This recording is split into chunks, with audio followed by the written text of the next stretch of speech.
Sepasang mata si Kesura Jelantik bergerak liar menatap tajam ke arah kegelapan di sekeliling gubuk di mana dia berada. Pendekar 212 Wiro Sableng terbujur di tanah dalam keadaan kaku karena ditotok oleh si nenek. Aneh, jelas barusan aku mendengar suara orang, juga suara tawa keparatnya.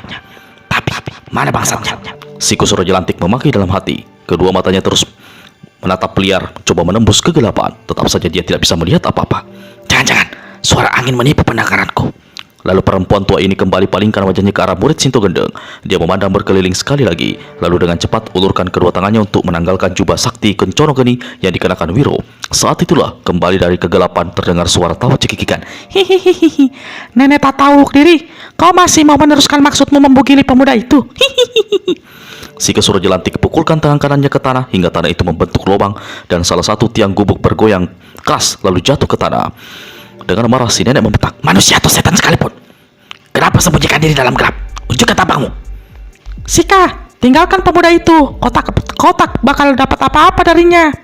Orang dari dalam gelap menjawab ucapan si nenek. Kau tahu namaku, berarti kau seorang yang aku kenal. Jangan terlalu pengecut memperlihatkan diri. Jika itu maumu, apa susahnya? Tapi jangan kecewa, karena kau tak bakalan bisa melihat wajahku. Jawab suara dalam gelap. Lalu terlihat satu bayangan hitam berkelebat disertai suara siuran angin. Tahu-tahu di depan gubuk yang kini atapnya miring karena salah satu tiangnya roboh, duduk menjeplok di tanah seorang berpakaian serba hitam.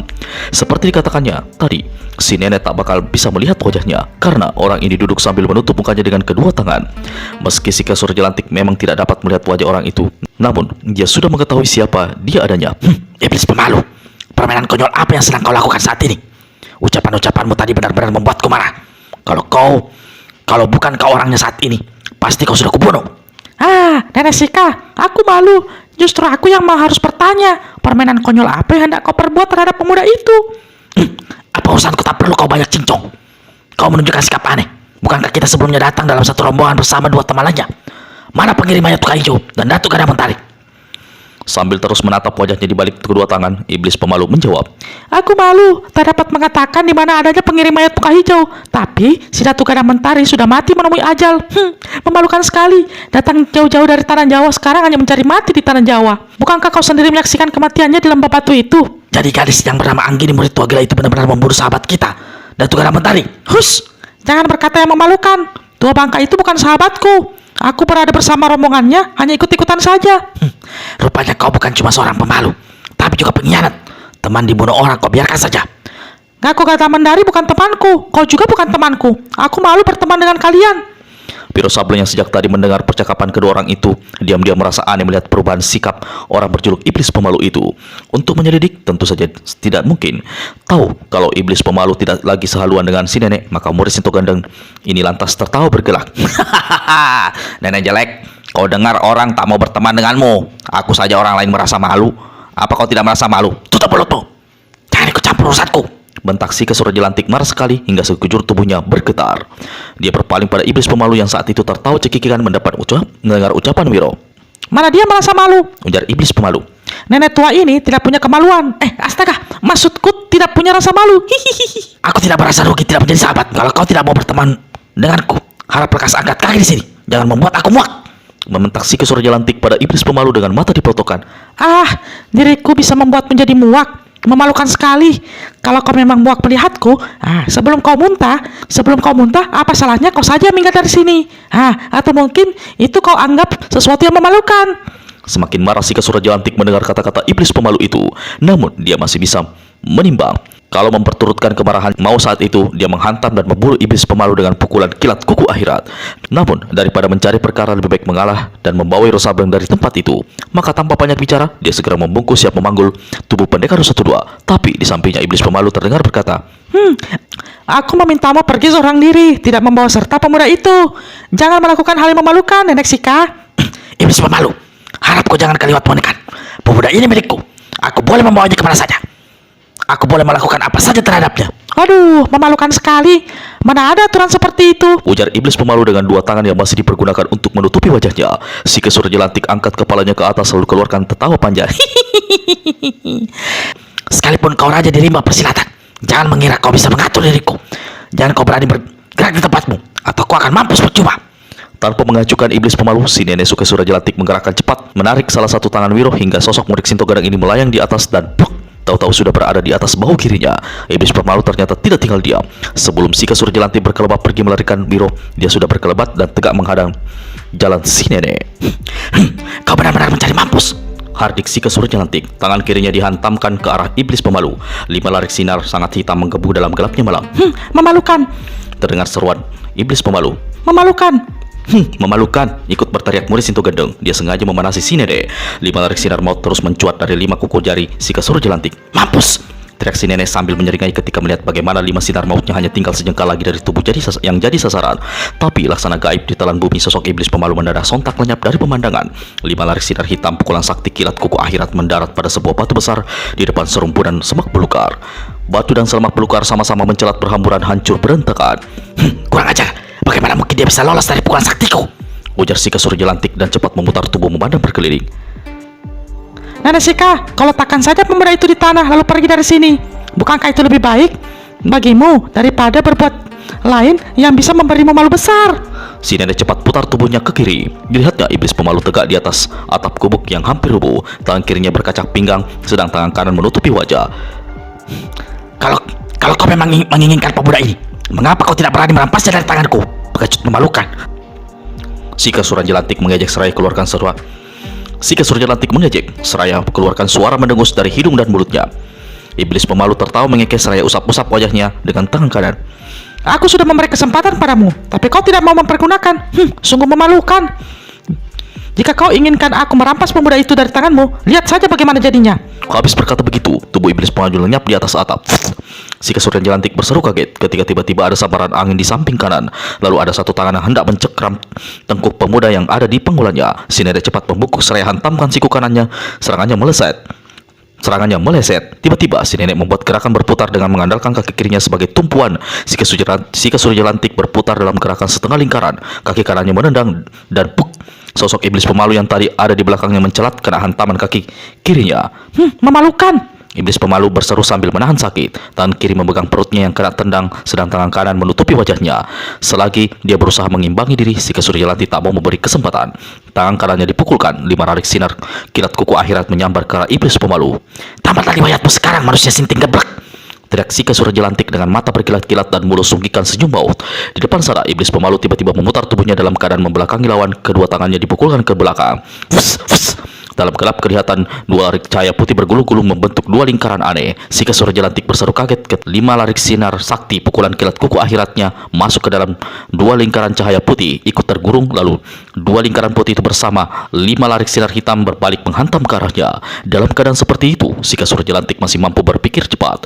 Bukan saja dia harus menyelamatkan diri dari hantaman maut itu, tapi Pendekar Nusa Wiro Sableng juga harus diselamatkan. Kalau sampai pemuda itu memenuhi ajal, tambah sulit baginya untuk mencari tahu di mana beradanya musuh besarnya, si tua gila itu. Maka si nenek pun melakukan satu hal yang hebat. Sika Surajalantik lemparkan tubuh Pendekar Nusa Wiro ke atas. Suara seperti orang muntah melesat keluar dari tenggorokan murid Sinto Gendeng ini. Begitu tubuhnya yang dilemparkan ke atas jatuh membelintang di atas cabang pohon. Tua bangka sialan, maki Wiro. Untung tubuhku menyangsang di sini. Kalau amblas ke tanah, pasti nyawaku tidak ketolongan. Wiro memandang ke bawah. Cabang pohon di mana tubuhnya terbelintang tanpa bisa bergerak berada sejarak lebih 4 tombak dari tanah. Rasa gamang dan ngeri karena khawatir akan jatuh sementara dirinya masih berada dalam keadaan tertotok membuat murid Sinto Gendeng ini seperti mau membuang hajat besar. Nenek jelek, turunkan aku dari atas pohon. Sika Surajalantik mana pedulikan teriakan Wiro. Begitu bahunya lepas dari beban sosok tubuh Wiro, si nenek lesatkan dirinya ke atas. Gulungan cahaya putih dan sinar pukulan kilat kuku akhirat lewat hanya setengah jengkal di bawah kakinya. Bagian bawah jubahnya terasa panas. Ketika dia meneliti, ternyata ujung jubahnya telah berubah menjadi abu. Diam-diam tengkuk si nenek menjadi dingin. Iblis pemalu, aku mengenalnya baru 1 minggu. Siapa makhluk aneh tapi dahsyat ini sebenarnya? Aku tak pernah melihat wajahnya, tapi waktu melepaskan pukulan berbentuk 2 gulungan sinar putih, dia pergunakan kedua tangannya. Tapi dia sengaja membelakang hingga tampangnya tetap tidak kelihatan. Tanah Jawa benar-benar syarat dengan manusia berkepandaian tinggi. Memalukan. Bagaimana mungkin seranganku tidak mengenai sasaran?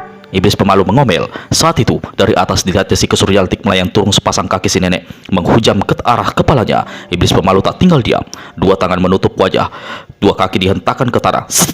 Tubuhnya lenyap, tahu-tahu sudah berada di udara, membuat si nenek terkejut sekali karena lawan berada demikian dekat dan dua kaki iblis pemalu menerjang ke depan. Dalam keadaan seperti itu, tidak ada jalan lain bagi si kesur jelantik selain balas menghantam dengan kedua kakinya pula. Perkelahian saling tendang di udara.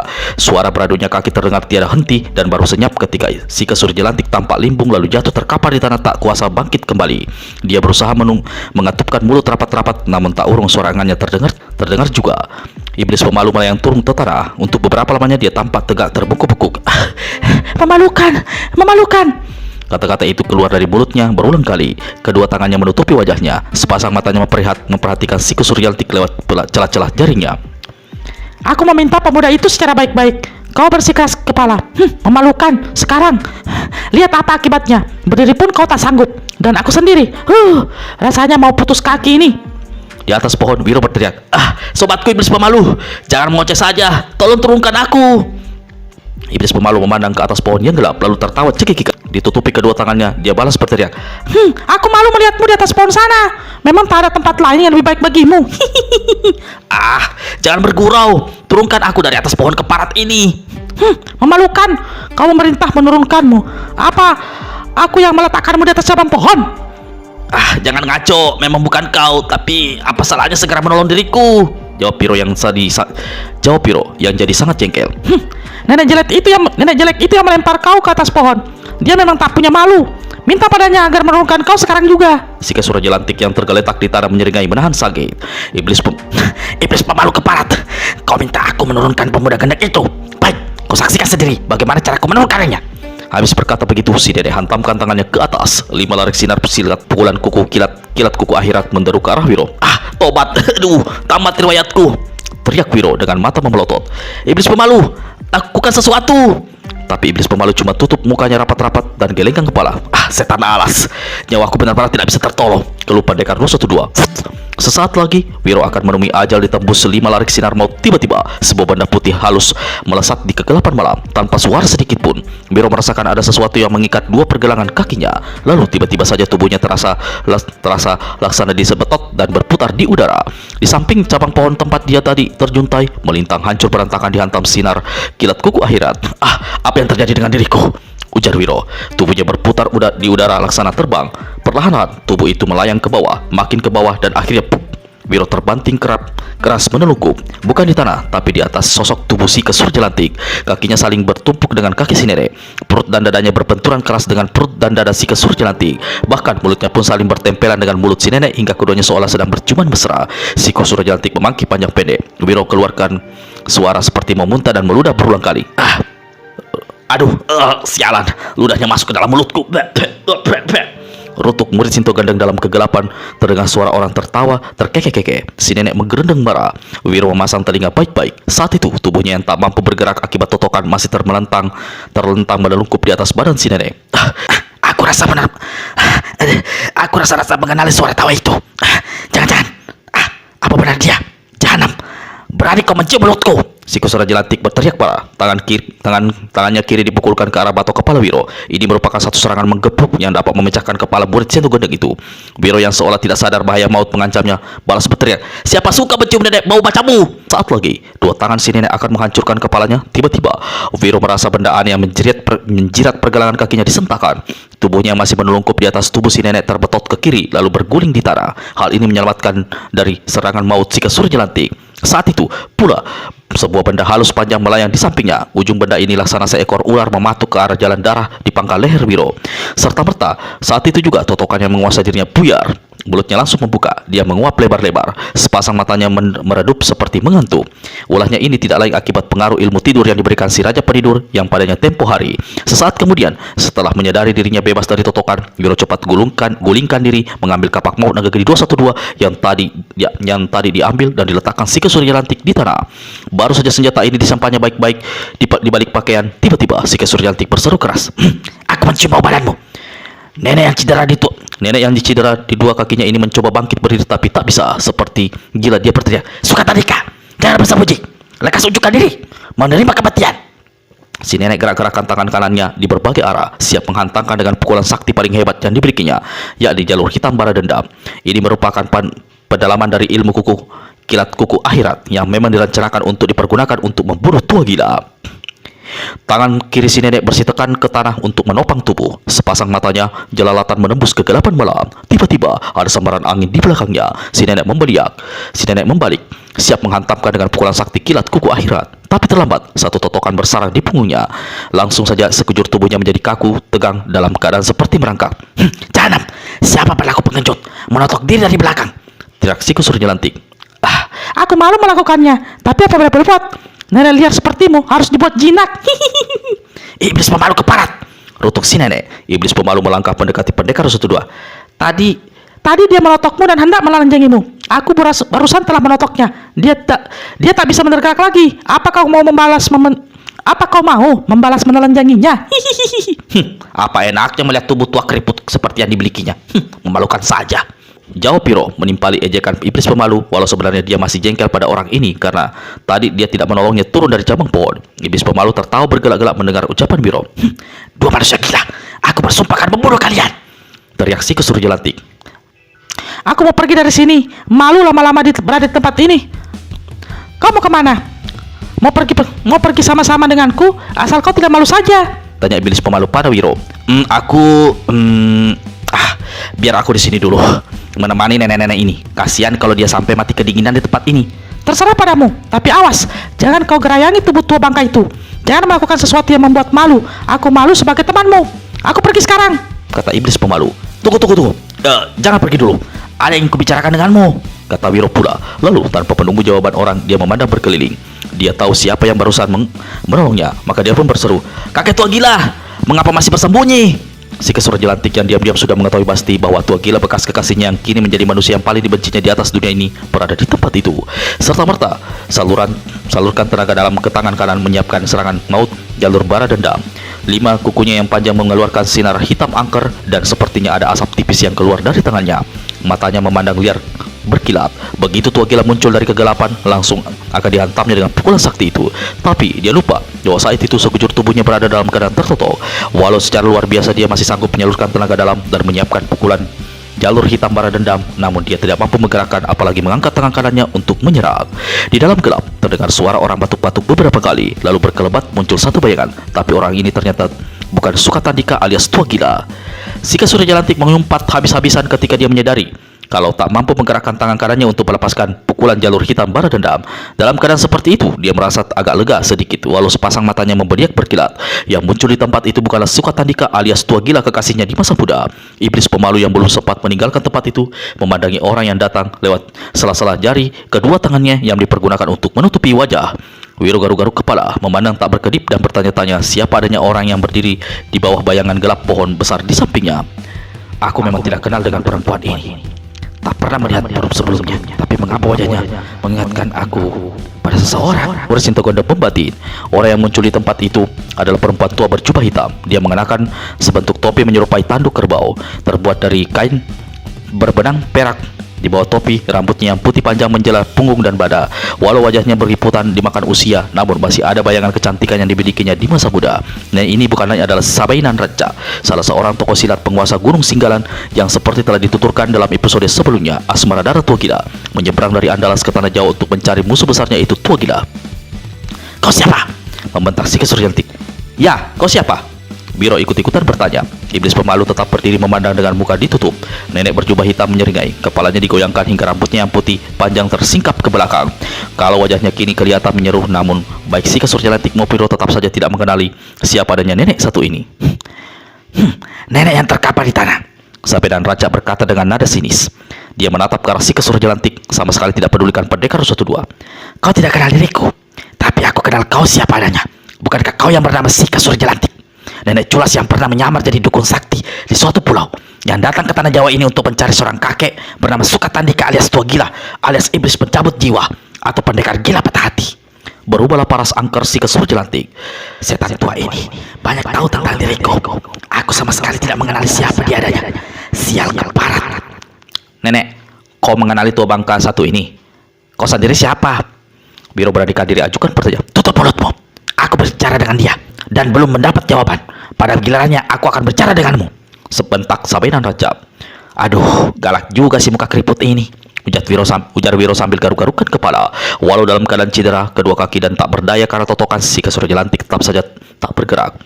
Dia menjawab dengan lantang, Tua Bangka Rongsokan, rupanya nama aku memang demikian terkenalnya hingga kau tahu siapa diriku dan tentang dirimu yang sudah lapuk dimakan rayap usia.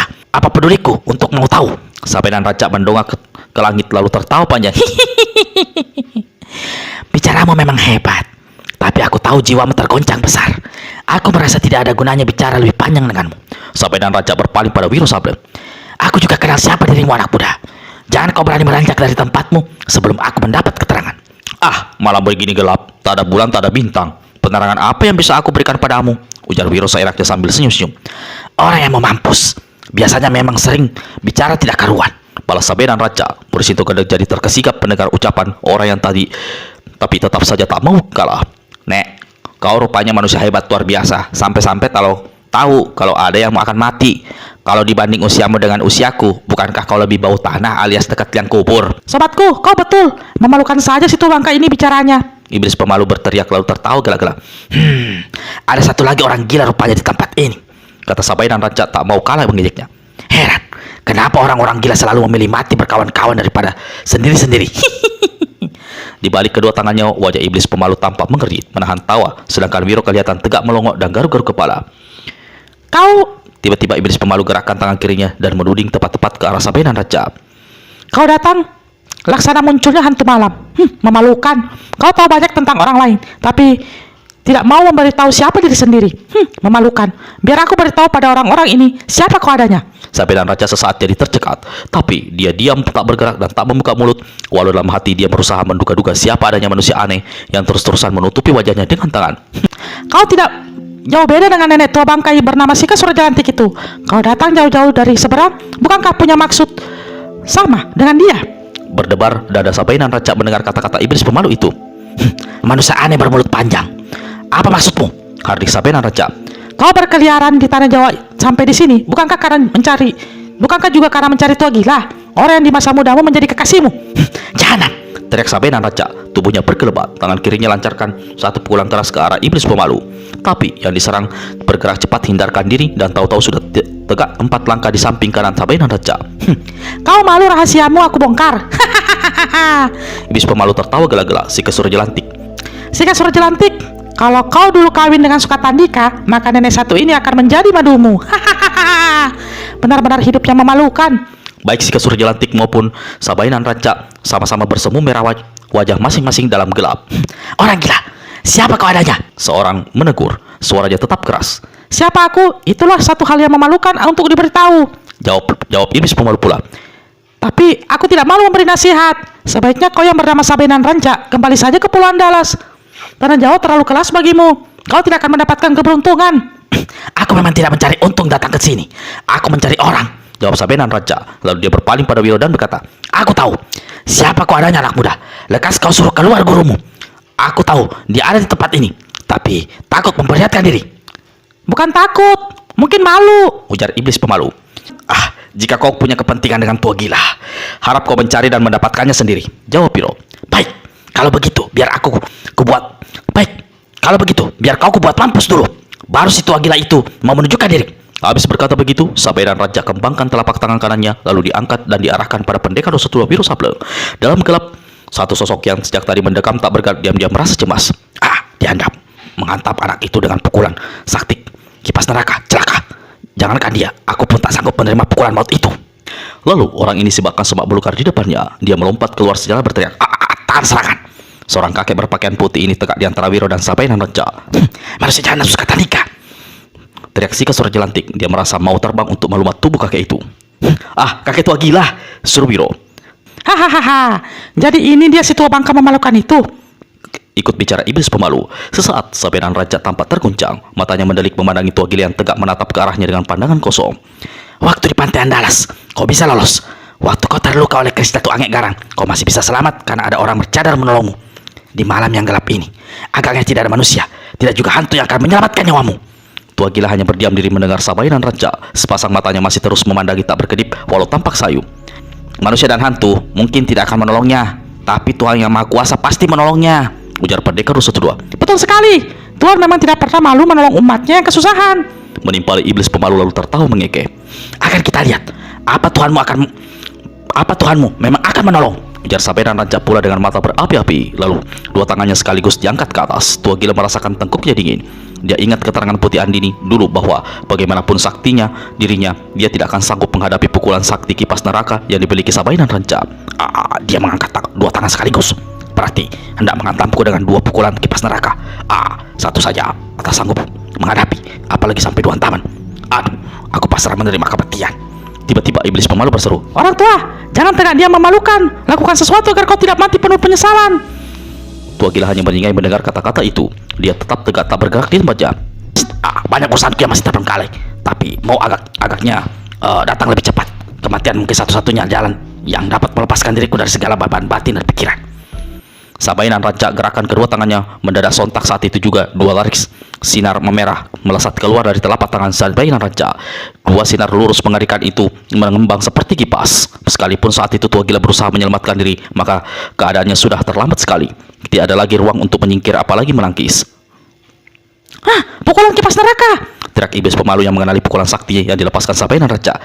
Kek! Teriak Wiro melihat Tua Gila diam saja seolah sengaja memasang badan. Dengan cepat Pendekar sudah melompat menghadang dua tebasan sinar merah yang panas luar biasa. Dia yang masih mengenakan jubah kencoro gedi mengandalkan kesaktian jubah itu untuk melindungi Tua Gila. Namun dia hanya mencari celaka karena sama-sama dengan si kakek dia mungkin akan menemui ajal dihantam pukulan kipas neraka itu. Sobat tolong memalukan, mengapa mau mencari mati? Teriak iblis pemalu. Pada saat dia menegangkan itu, tiba-tiba ada bayangan kuning berkelebat. Wiro terpental ke kiri sedang Tua Gila jatuh terduduk di tanah lalu terguling sampai dua tombak. Orang berpakaian dan bercadar kuning muncul di kegelapan malam. Hanya kaki kirinya saja yang bersih tekan ke tanah. Dua tangan diangkat ke depan dengan telapak terkembang. Sepasang mata menatap tak berkedip ke arah dua larik sinar merah yang datang menerpa dengan sangat ganas. Dua tangan bahkan sekujur tubuh orang bercadar kuning ini tampak tergoncang keras. Pakaiannya serta-merta basah oleh keringat. Di kening dan bagian sekitar matanya muncul butiran-butiran keringat. Ini satu pertanda dia tengah mengarahkan tenaga luar dalam untuk melawan satu kekuatan besar yang hendak menyapunya.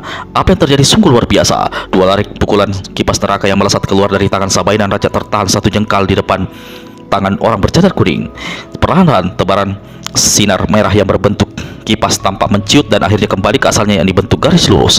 Ketika orang bercadar perlahan mendorong kedua tangannya, maka dua larik sinar merah ikut terdorong seolah-olah masuk kembali ke dalam tangan Sabenan Raja.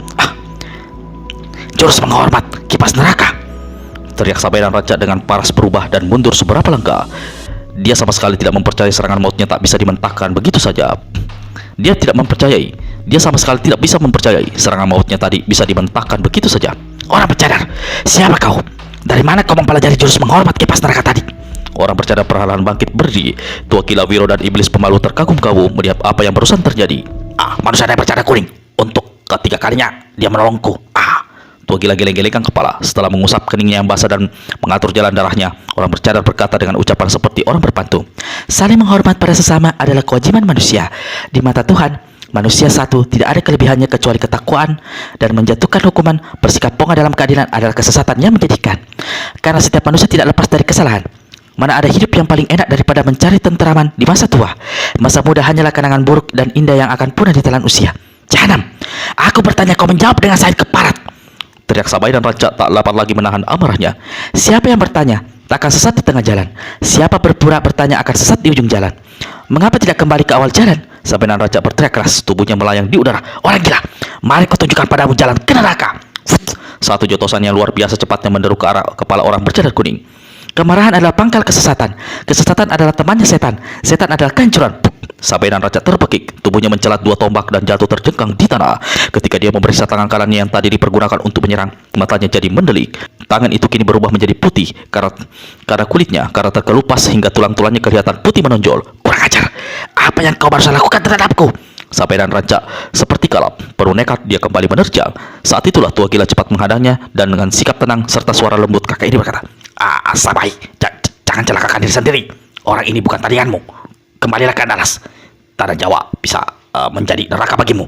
Kalau tiba saatnya, aku akan menyusul. Apapun yang kau harapkan dariku, termasuk nyawaku, kelak akan kuserahkan padamu. Hanya ingat satu hal yang kukatakan tempo hari padamu. Ada seseorang yang entah kau sadari atau tidak telah memanfaatkan dirimu melakukan perbuatan-perbuatan aneh. Setan tua jahanam! Teriak Sabenan Raja. Aku tidak butuh nasihatmu. Tangan kiri si nenek berkelebat. Tua Gila tidak menyangka ucapan baliknya akan dibalas dengan satu hantaman ke arah dadanya. Orang tua ini terpental 2 tombak dan tergelentang di tanah, muntahkan darah segar. "Kek!" seru Wiro seraya memburu. Namun saat itu, walau terluka dalam, Tua Gila masih bisa berdiri. Dia tersenyum pahit. Aku tak apa-apa. Aku tak apa-apa," katanya ketika Wiro memegangi lengannya. Akan kuburu jahanam itu," teriak Wiro. Sudahlah. Dia sudah tidak ada lagi di sini. Sudah pergi," kata Tua Gila pula. Wiro berpaling memandang berkeliling. Ternyata memang benar, Sabai dan Raja tidak ada lagi di tempat itu. Kek," ujar Wiro setengah berbisik. "Orang bercadar kuning yang tadi menolongmu juga tidak ada lagi." Astaga. Tua Gila memandang berkeliling. "Paparmu yang selalu menutupi mukanya itu juga lenyap," ujar si kakek. Pada kemana mereka? Pergi begitu saja," kata Wiro sambil garuk-garuk kepala. Mau tak mau pandangan Tua Gila tertuju pada si nenek si kesur jelantik. Melihat dirinya dipandangi begitu rupa, si nenek berkata, "Sukadika, kalau kau memang laki-laki, lepaskan totokanku dan terima kematianmu di tanganku." Nenek jelek," mentak Wiro yang jadi naik darah. "Kalau mulutmu tak bisa diam, nanti kusumpat dengan ini." Wiro lalu cabut umbi besar keladi hutan dan menyorongkannya ke mulut si nenek. Di depan mulut si kesur jelantik, keladi hutan itu digoyang-goyangkan kian kemari, sengaja memperbaikan hingga si nenek memaki habis-habisan. Wiro, hentikan perbuatan." Tua Gila mengambil keladi hutan dari tangan Wiro dan mencampakkannya ke tanah. Dia tegak dekat si kesur jelantik. "Sika, kau terluka parah. Menurut penglihatanku, tulang kaki kirimu dan kanan patah. Apa pedulimu?" Haris si kesur jelantik. Siapa sebenarnya perempuan tua ini sudah tahu keadaan dirinya. Siapa sebenarnya perempuan tua ini sudah tahu keadaan kakinya. Memang benar, ada bagian-bagian tulang kakinya yang patah akibat beradu dengan iblis pemalu. Dengar, aku akan membawamu ke satu tempat yang baik dan mengobati kakimu yang cedera sampai sembuh. Mungkin kesempatan ini kita bisa pergunakan untuk berbicara dari hati ke hati. Kek. Tiba-tiba Wiro menyerengai. Tiba-tiba Wiro menyela. "Kurasa aku lebih baik pergi saja, agar kau bisa leluasa menyelesaikan urusanmu dengan bekas pacarmu ini." Anak setan, jangan kau berani bicara kurang ajar," bentak Tua Gila. "Jangan kau berani pergi tanpa izinku." Wiro hanya bisa tertawa bergumam sementara si kesur jelantik unjukkan wajah merah cemberut. "Aku tidak sudi ditolong. Jangan berani menyentuh tubuhku. Sika, harap kau pergunakan akal sehat. Jangan keras kepala. Tidak karuan. Aku menolongmu dengan ikhlas. Tidak ada pamrih atau maksud agar kau memaafkan segala perbuatanku di masa muda atau di masa lalu. Kek, kalau dia tidak mau ditolong, biar saja. Kabarnya di sini banyak binatang buas, ular berbisa, belum lagi segala hantu dedemit yang konon doyan meniduri nenek-nenek peot seperti dia." Wiro kembali mempermainkan si nenek saking kesalnya melihat tindak tanduk si kesur jelantik yang tidak mau ditolong oleh Tua Gila. Sementara si kesur jelantik memaki tidak henti, Tua Gila angkat si nenek dan memanggulnya di bahu kiri. Dia berpaling pada Wiro. "Aku akan membawanya ke satu tempat. Harap kau mengikuti." "Kek, bukannya lebih bebas jika kalian hanya berdua saja? Jangan bergurau terus-terusan, anak geblek. Ikuti aku. Banyak hal yang ingin aku bicarakan denganmu." "Kek, apa kau sudah berpikir 10 kali? Nenek itu sudah bersumpah untuk hendak membunuhmu. Apa tidak salah kaprah kalau kau kini menolongnya?" Aku tahu apa yang aku lakukan," jawab Tua Gila pula dengan mata cekung melotot. Wiro garuk-garuk kepala ketika Tua Gila berkelebat pergi. Mau tak mau, dia terpaksa mengikuti. Tua Gila membawa si kesur jelantik ke sebuah kaki bukit di mana terdapat sebuah gua dan satu mata air kecil tak jauh dari sana. Keesokan paginya, selagi si kesur jelantik masih tertidur lelap dan pendekar Roso II mandi di mata air, Tua Gila mengambil beberapa jenis dedaunan di dalam hutan. Dedaunan ini ditumbuknya hingga lumat lalu dikorekkannya pada kaki kiri kanan si nenek yang cedera. 5 ranting pohon yang lurus-lurus kemudian diikatkannya sepanjang kedua kaki si nenek. "Jika 1 minggu kau bisa menjaga diri, tidak banyak bergerak, apalagi berjalan, tulang-tulangmu yang patah bisa bertaut kembali. Minggu berikutnya kau pasti sudah sembuh," berkata Tua Gila. "Aku tidak suka disolong. Aku tidak akan berterima kasih," jawab si kesur jelantik ketus. Tua Gila menyerengai. "Kau tidak suka ditolong, itu urusan. Kau tidak mau berterima kasih, aku tidak meminta. Aku hanya merasa punya kewajiban untuk menolongmu. Agar aku melupakan semua perbuatan terkutukmu di masa lalu. Jangan mimpi, jangan mengharap." Tua Gila menyerengai. "Kau tahu sifatku, Sika. Seumur hidup sampai sekarang aku tak pernah bermimpi atau mengharap. Manusia busuk, mengapa tidak kau bunuh saja aku saat ini?" teriak si kesur jelantik. Mukanya kelihatan tegang membesi, tenggorokannya naik turun, lalu tampak ada air mata mengambang di kedua matanya dan perlahan menetes membasahi pipinya yang keriput. Tua Gila kelihatan seperti tercekat. Jelas dia terpengaruh dengan kesedihan hati yang diperlihatkan si nenek. Menyaksikan hal itu, Wiro yang baru datang segera menarik Tua Gila ke satu tempat untuk berbisik. "Kek, kau sudah menjalankan kewajibanmu. Buat apa melayani tua bangka tak tahu diri itu? Lepaskan saja totokannya, lalu kita tinggalkan tempat ini. Habis perkara." Tua Gila memegang bahu Wiro dan berkata, "Perkara tidak akan habis seperti dugaanmu. Lagi pula, aku tidak sejahat Tuhan orang. Aku menolongnya karena aku merasa itu kewajibanku. Aku menolongnya dengan ikhlas tanpa mengharapkan apa-apa. Apalagi memohon agar dia mau memaafkan segala dosa dan perbuatanku di masa muda. Aku ingin dia tetap hidup agar dia bisa melakukan apa yang diinginkannya, yaitu membunuhku. Kek, jalan pikiranmu itu telah dipengaruhi suara hatimu, ujar murid Sinto Gendeng. Itu ujar-ujar yang selalu diucapkan orang dunia persilatan. Jangan jalan pikiran dipengaruhi hati, karena bisa jadi membawa celaka. Tapi orang lupa pikiran dan hati bersumber pada satu sumber yang sama, yakni kebenaran. Kek, aku rasanya lucu mendengarkan kau berfilsafat. Karena betul bicaramu anak muda. Sudah, lebih baik kau ikut aku ke mata air. Ada beberapa hal yang akan kubicarakan denganmu. Wiro hanya bisa garuk-garuk kepala dan mengikuti si kakek menuju mata air. Di dalam goa, si Kesura Jelantik semakin deras mengucurkan air mata.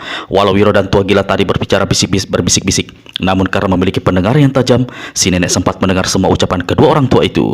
Hatinya terasa perih seperti disayat-sayat. Kenapa jalan nasibku begini sengsara? Mengapa aku tidak segera saja mati dalam kesengsaraan ini? Suka tandikah? Jika saja. Si nenek tak dapat meneruskan suara batinnya. Dadanya menggemuruh ditelan perasaan. Begitu sampai di mata air yang dikelilingi pepohonan rindang, tua gila segera bicara. Hal pertama yang ingin kutanyakan padamu, apa kau kenal dengan seorang dalang bernama Putian ini? Wiro tersenyum. Aku tak ingat apa pernah menceritakannya padamu. Tapi karena kau bertanya, aku akan menjawab, Kek. Gadis itu bergelar Dewi Payung Tujuh, berasal dari Pulau Andalas. Bukankah nenek bernama Sapedan Ranca itu adalah gurunya? Anak ini tahu banyak tentang Putih Andin. Apa dia juga tahu kalau gadis itu adalah cucuku? Membatin tua gila. Lanjutkan keteranganmu. Apa yang kau ketahui tentang gadis itu, Wiro? Dia pernah disuruh oleh gurunya untuk mendapatkan kitab Pusti Wasiat Dewa. Juga diperintah untuk membunuhku. Baca episode berjudul Wasiat Dewa ada di channel ini. Tua gila anggukan kepala. Kau sudah memiliki kitab Putih Wasiat Dewa sampai saat ini. Sampai saat ini dia tidak membunuhmu. Apa kau mengira gadis itu masih punya niat jahat terhadapmu? Beberapa kali memang dia tidak menunjukkannya buruk itu. Tapi hati orang siapa tahu, ujar Wiro pula. Kalau begitu, bisa kubilang antara kau dan Putih Andini tidak ada lagi masalah atau perselisihan, apalagi sengketa, apalagi silang sengketa. Wiro garuk-garuk kepala. Ya, bisa saja dikatakan begitu. Bagiku dari dulu tidak ada masalah apa-apa. Malah aku berhutang budi dan nyawa padanya. Waktu aku luka parah dan keracunan dihantam 3 bayangan setan, kalau bukan dia yang menolong, pasti aku sudah menemui ajal. Kurasa walaupun dia masih bersikap tidak baik padaku, aku tetap akan menghormatinya. Mengenai 3 bayangan setan, harap baca serial Wiro Sableng berjudul Wasiat Dewa ada di channel ini. Menghormati katamu. Itu kata yang sulit ditafsirkan karena memang banyak mengandung arti. Maksudmu, Kek? Tanya Wiro. Apa kau punya rasa suka terhadap Putih ini? Tua gila langsung saja bertanya, lalu dia tertawa terkekeh-kekeh ketika dilihat yang murid Sinto Gendeng itu memandang padanya dengan mata membeliak dan mulut ternganga. Harap kau tidak memasukkan dalam hati anak muda. Aku hanya bergurau, kata tua gila pula. Namun Wiro maklum, di balik guruan itu tua gila memang punya maksud sesuatu. Jangan-jangan sejak muridnya dibunuh komplotan Sabenan Ranca, orang tua ini sudah mengangkat si gadis jadi muridnya. Pikir Pendekar 212 pula. Pada bulan purnama 14 hari mendatang, aku akan bertemu dengan gadis itu di pinggiran timur Telaga Gajah Mungkur. Kalau kau suka, kau boleh ikut bersamaku ke sana. Semakin keras dugaan Wiro bahwa si kakek memang punya maksud tertentu. Terus terang aku suka ikut denganmu, tapi aku ada urusan lain. Aku harus mencari seorang sahabat yang terakhir sekali kutinggalkan dalam keadaan terluka. Siapa sahabatmu itu? Seorang pemuda atau seorang gadis? Dari sinar matamu, aku tahu pasti seorang gadis berwajah cantik. Kalau bukan seorang gadis, kau mana mau bersusah payah segala? Namanya Anggini, murid tunggal tokoh silat bergerak Dewa Tuak. Tua gila jadi kaget, lalu bertanya. Anggini, murid sahabatku si Dewa Tuak. Sejak pertemuan terakhir di Pangandaran, lama aku tidak mendengar kabarnya. Apa saat ini dia masih bersuka-suka dengan kekasihnya, si Ratu Pesolek itu? Apa yang terjadi dengan murid Dewa Tuak? Wiro lalu menunturkan penghadangan yang dilakukan oleh orang, yaitu iblis pemalu, pengiring mayat muka hijau, si Kesura Jelantik dan Datu Gadang Mentari. Si Kesura Jelantik lah yang mencelakai Anggini. Aku tak tahu bagaimana keadaannya sekarang. Seorang sahabat menemaninya ketika aku tinggal pergi. Si Kesura Jelantik, kata tua gila sambil menghela nafas panjang. Sulit membuatnya mau mengerti. Kalau Anggini sampai celaka, jangan harap dia lolos dari maut. Sulit membuatnya mengerti. Sulit membuatnya mau mengerti. Kalau Anggini sampai celaka, jangan harap dia lolos dari maut. Dewa Tua pasti akan mengejarnya sampai ke liang neraka sekalipun. mengenai iblis pemalu? Kata Wiro pula. Siapa dia sebenarnya? Apakah dia berpihak pada orang-orang golongan putih atau kaki tangan orang-orang golongan hitam? Siapa dia adanya memang sulit diketahui. Dia muncul belum lama. Ketinggian ilmunya serta tindak tanduknya yang aneh membuat namanya mencuat dengan jelas. Walau kelihatannya dia bukan orang baik-baik, tapi aku yakin dia bukan kaki tangan orang-orang lembah akhirat. Namun sikapnya yang aneh dan sering berubah mendatangkan prasangka bahwa manusia satu ini gampang ditarik ke kiri atau ke kanan. Dia hanya mengikuti arah angin atau mana sukanya saja, walau cuma sesaat. Orang seperti dia harus dibaik-baiki, harus pandai memuji dan menyanjung. Aku selalu yakin bahwa sifatnya yang seperti pemalu itu hanya dibuat-buat saja. Aku menyerap kabar bahwa Anggini telah membunuh Datuk Mang Kuto Kamang. Itu fitnah yang tak karuan juntrungan, kek, jawab Wiro. Justru karena fitnah itulah perlu diselidiki. Akhir-akhir ini banyak kejadian hebat di dunia persilatan. Pulau Andalas dan Tanah Jawa sesama golongan putih saling baku hantam. Lalu belum lagi lenyapnya tokoh-tokoh rimba persilatan secara aneh. Satu di antaranya adalah kakek sakti berjudul Dewa Sedih. Dia lenyap dan kabarnya berada dalam kekuasaan orang-orang lembah akhirat. Saudaranya si Dewa Ketawa pasti akan mengobrak-abrik lembah akhirat. Namun keanehan yang berselubung maut menyungkup lembah akhirat. Aku khawatir Dewa Ketawa akan mengalami nasib sial. Kau tahu siapa sebenarnya yang menjadi penguasa lembah akhirat itu, kek? Dia hanya dikenal dengan panggilan Datuk Lembah Akhirat. Beberapa tokoh kabarnya berusaha menyelidik, namun satu persatu mereka lenyap tak tahu rimbanya. Mengenai kepergianmu ke Telaga Gajah Mungkur menemui Putih Andini, agaknya ada satu urusan yang penting di sana. Tua Gila mengangguk. Ini urusannya sebetulnya perlu aku beritahu padamu beberapa tahun silam, namun mungkin baru saat ini tepat untuk aku katakan. Kau pernah mendengar riwayat sebilah pedang bernama Pedang Naga Suci 212? Wiro kerenyitkan kering mendengar kata-kata tua gila itu. Aku memiliki kapak naga geni 212. Kau menyebut pedang naga suci 212. Apa hubungannya satu dengan yang lainnya? Apa ada hubungannya satu dengan yang lainnya? Tanya murid Sinto Gadang pula. Kapak dan pedang itu merupakan dua senjata yang sebenarnya tidak terpisahkan. Berasal dan merupakan warisan dari seorang kakek sakti bernama Kiai Gede Tapa Pamungkas. Waktu aku dan guru Musi Sinto Gadang menjadi murid Kiai yang diam di Gunung Gede itu, kami diwarisi dua senjata. Seharusnya aku mendapatkan kapak naga geni 212, tapi Sinto Ganda mendahului. Malah dia melarikan pedang naga suci 212. Tua Gila lalu menuturkan riwayat dua senjata sakti itu yang didengar Wiro dengan penuh perhatian. Mengenai riwayat kapak maut naga geni 212 dan pedang naga suci 212, harap baca episode terdahulu berjudul Pedang Naga Suci 212, ada di channel ini. Lama-lama Wiro termenung mendengar penuturan Tua Gila. Dia coba mengingat-ingat. Kalau aku tidak salah mengingat, waktu kapak mustika sakti itu diberikan padaku, Eyang Sinto pernah berkata, kapak naga geni 212 itu dia yang membuat. Dia menghabiskan waktu 10 tahun untuk menciptakannya. Tua Gila tertawa mengekeh. Gurumu itu namanya bukan Sinto Gendeng. Kalau tidak melakukan atau bicara gendeng, mungkin dia tidak bermaksud buruk berdosa padamu.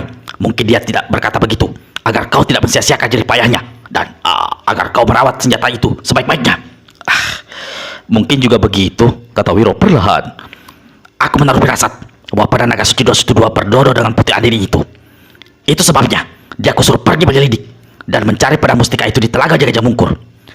Aku sendiri tidak berminat mendapatkan dan memilikinya. Aku sudah terlalu tua. Urusan ilmu persilatan kini berada di tangan kalian, orang-orang muda. Mana bisa begitu, kek? Kami yang muda-muda hanya dianggap sebagai sapu lidi pembersih, sementara para tokoh yang sudah tua-tua berbuat macam-macam mengotori dunia persilatan. Tua Gila tertawa bergelak. Begitu tawanya mereda, Wiro berkata, Kek, tentunya kau punya satu alasan mewarisi pedang sakti itu pada Putih Andini. Bukan hanya sekedar firasat, atau memang mungkin gadis itu sudah kau angkat jadi murid pengganti Sati? Yang ditanya tak segera menjawab. Kemudian sekulum senyum menyeruat di wajah orang tua itu. Satu senyum pahit yang menandakan keperihan hati. Karena Sati satu-satunya murid Tua Gila yang namanya barusan diucapkan Wiro telah tewas dibunuh Datuk Agek Garang di Pulau Andalas beberapa waktu lalu. Kau betul.